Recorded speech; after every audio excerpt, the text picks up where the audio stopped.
राम राम जी सबको, जय माता दी। कैसे हो आप सब? उम्मीद करती हूँ सब ठीक हो गए। कहानियों का पिटारा चैनल पर आपका स्वागत है। मैं आपको हिंदी और हरियाणवी दोनों भाषाओं में कहानियाँ सुनाती हूँ।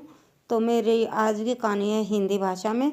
तो अगर कहानी आपको ज़रा से भी अच्छी लगती है तो प्लीज़ चैनल को सब्सक्राइब जरूर करिए लाइकन के साथ, जिससे कि आने वाली वीडियो आप तक पहुँच सके। और वीडियो को लाइक कमेंट शेयर ज़रूर कीजिएगा।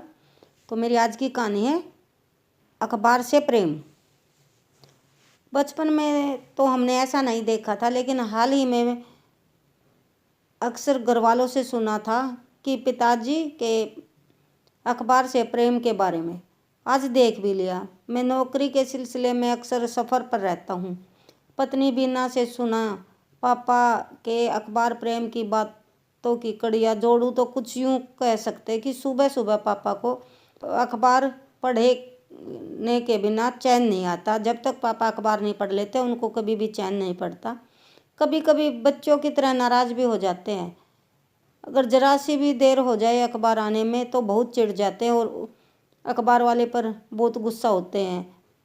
हम लोग उनके पीछे से अखबार वाले को इशारे से समझा देते हैं और वह भी मुस्कुराकर पापा को सॉरी बोलकर निकल जाता है। फिर पापा चाय के एक एक घूंट के साथ अखबार को पढ़ते हुए अपने चेहरे पर अलग अलग प्रकार के भाव दिखाते हैं। आज मैं सुबह जल्दी उठ गया था। हॉल में जाकर देखा पापा अखबार के लिए छटपटा रहे थे। बार बार झाँक कर देख रहे थे बाहर की तरफ। मैंने पीछे से कहा, पापा आज हम दोनों बाप बेटा एक साथ में चाय पीते हैं। मैं आपके लिए चाय बना देता हूँ, बढ़िया सी अदरक वाली चाय। वह गुस्से से मेरी ओर देख कर बोले, अभी मेरा चाय पीने का मन नहीं है, तुम पी लो। मैं अब उनके मन की पीड़ा से भली भांति परिचित हो गया था। वे मेन गेट खोलकर घर के सामने रोड पर बेचैनी से टहलने लगे। मैं बरामदे से यह सब नज़ारा देखते हुए मुस्कुरा रहा था। पापा अखबार के लिए तो बिल्कुल बच्चों के जैसे हो जाते हैं। आज फिर अखबार वाला बारिश की वजह से थोड़ा लेट हो गया था। पापा का खराब मूड घर के अंदर आकर बैठ गए। वे तुनकते हुए अपने मोबाइल से अखबार वाले का नंबर डायल करने ही वाले थे कि बाहर से आवाज़ आई, बाबूजी पेपर। मैं पेपर लेने के लिए उठने ही वाला था, पर घुटनों के दर्द से पीड़ित मेरे पापा दौड़कर चले गए। अखबार लेकर पापा ऐसे आ रहे थे जैसे उन्हें कोई पुरस्कार मिल गया हो, और फिर हॉल में आकर बैठ गए। मैंने देखा पापा के चेहरे पर प्रसन्नता की झलक उभर आई है। अचानक उनका मूड चेंज हो गया था। मुझसे बोले, बेटा तू चाय बनाने वाला था ना, जा बढ़िया से अदरक और इलायची डालकर चाय बना ला। बाप बेटा साथ में बैठकर चाय पियेंगे। चाय का पानी रखकर मैं पापा को ही देख रहा था कि वो क्या कर रहे हैं। वो कितने खुश हैं। वे बहुत ज़्यादा खुश थे और अखबार पढ़ने में बिल्कुल तल्लीन थे। मैं सोच रहा था, एक अखबार भी किसी को इतनी बड़ी खुशी दे सकता है क्या?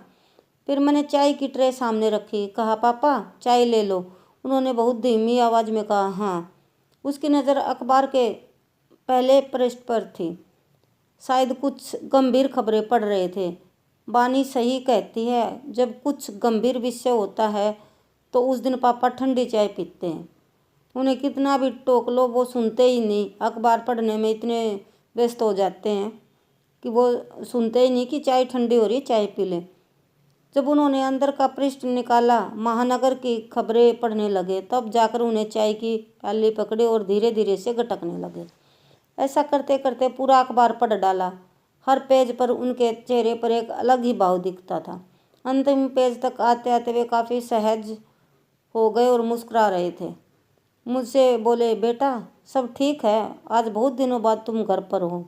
हाँ पापा सब ठीक है, लो अब तुम भी अखबार पढ़ लो, मैं बाहर से होकर आता हूँ और फिर मैं भी आराम से बैठकर दोबारा से अखबार पढ़ूँगा।